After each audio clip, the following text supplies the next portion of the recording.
Hello everyone. Today I wanted to tell you about quantum Hall effect. The only question I wanted to tell is why it really happens. Why nature quantize a resistance. And one important thing is this resistance which we are talking is really, really precise. Let me show you. So if you draw a line, there is some precision to it. So how flat it can be.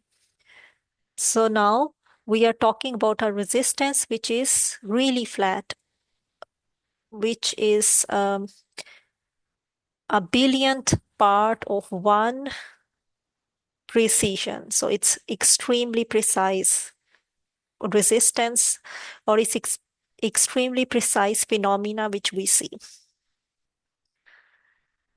To address this, I would like to tell you first from classical Hall effect picture.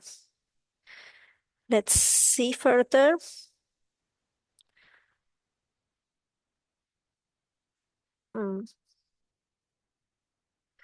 So for classical Hall effect, what do we have? We have a Hall resistivity. So you have a Hall bar. You can take a metallic sheet and make contacts to it. You send a current, you get a voltage. When you apply a magnetic field normal to the voltage direction as well as current direction, what happens is electrons which are trying to go straight, they start to bend due to Lorentz force. So instead of going straight, they will bend into the field, giving a voltage into the transverse direction. But one important thing is what is going on here is the more you apply field, larger the resistance. So it's linear with the applied field. But can we imagine that if we apply more and more field, can it increase forever? So this is where something unexpected happens. If we cool down the sample, the scattering events will become less. So we have to actually reduce the temperature and increase the magnetic field. And if we do that, then we observe these steps. And here you can see 3 steps. What are we counting here? Mu equals to 1, 2, 3. What does it really represent? Here we have an expression which is for Hall resistivity. So it depends on constants and a number. Here, what are these constants? Planck constant, electronic charge, and a number which is increasing from 1 to 3 as you reduce field, an integer number. So this is what we meant by quantum Hall effect. So here the resistance is quantized. You get these steps or plateaus. So the most important reason why these plateaus happen and what is this new, I showed you, it's actually filling factor of Landau levels. So let's see what are the Landau levels. This is actually the core of the whole thing effect. So classically, electrons make circular motion. Even if you have a strip here, a metal sheet, when you apply a magnetic field, electrons try to go in a circular fashion. However, before they complete their circular fashion, there is a scattering event. But all these electrons have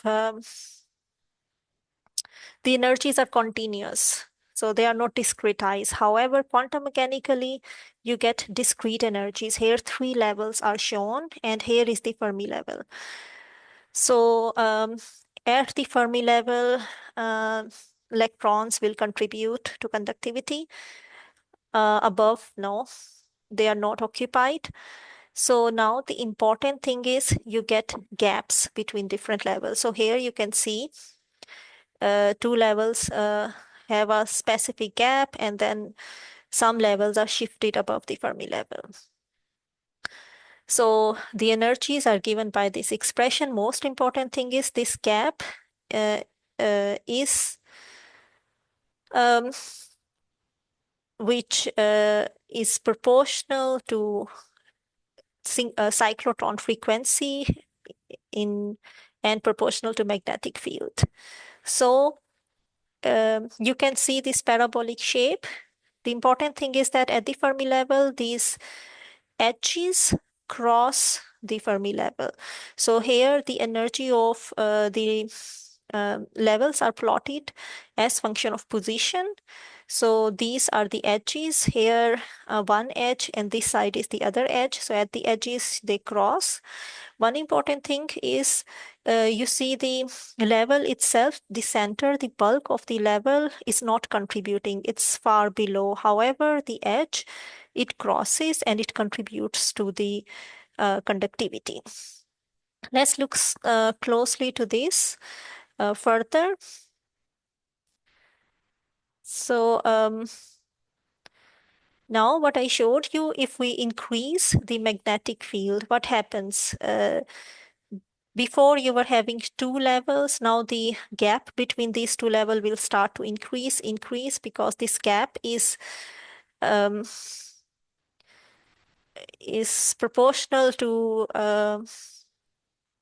cyclotron frequency. In other words, it's also proportional to magnetic field. As you increase the field, this gap will start to increase. And at certain level, the Landau level is not anymore available. It will move above the Fermi level. So Fermi level is almost fixed. So when it moves above, all the electrons will fall actually to the lower level. So this also means that the ability of electrons to fill a Landau level also depends on magnetic field. So now no more electrons can come to this Landau level, meaning more and more electrons are getting degenerate. So before coming back, so here I showed you here two Landau levels were available. So nu equal to 2. And when you increase magnetic field, the gap will increase, giving rise to an increase in resistance. You will get to the next step when one level is moved fully up and you have only one edge state available. So this is how you get from 3, you increase one level, move already above Fermi level, then you get 2, and then next you move above, you get 1. This was about how they move. And now important thing what I mentioned is the edge states are ones which actually contribute to the conductivity itself here, these. However, the bulk is not contributing at all. They are like frozen states. Let's see what does it mean even.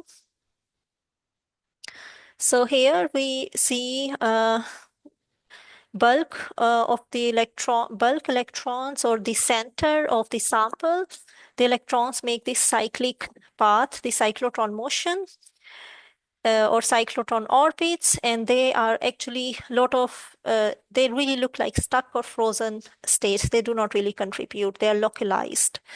However, at the edges, on the top edge, you can see one edge state. But one important thing is when the electrons at the edges try to make the full orbit, they will hit the edge and then reflect back and try to make again. So they create one full edge state. And at the bottom edge, they make an edge state in the other direction. So you get two edge states.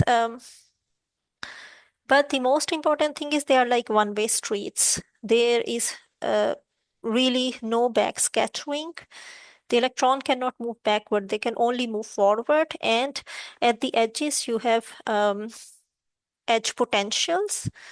These are due to boundary conditions of the edges. So now these edges are protected. They have topological protection. What does it mean in simple word? That the edge can only move in one direction. So there is no backscattering. Now let's imagine for normal Hall effect, classical Hall effect, you can also have this, you can also have some sort of cyclotron orbit at the edges. However, they are not topologically protected. They will have backscattering. So when you have these quantized levels and edge states, for quantum Hall effect, that's when the edge states are protected. They are only one directional or chiral. That's what we are talking about here. So number of edge levels is fixed. And now I told about quantization of energy. There are edge levels. There is no backscattering. It's very robust. And now this was all about quantum Hall effect I wanted to tell. Now the last thing I wanted to point out is this height of this level and the width of this level. So height of these levels are actually really coming from the number of the Landau level which are occupied.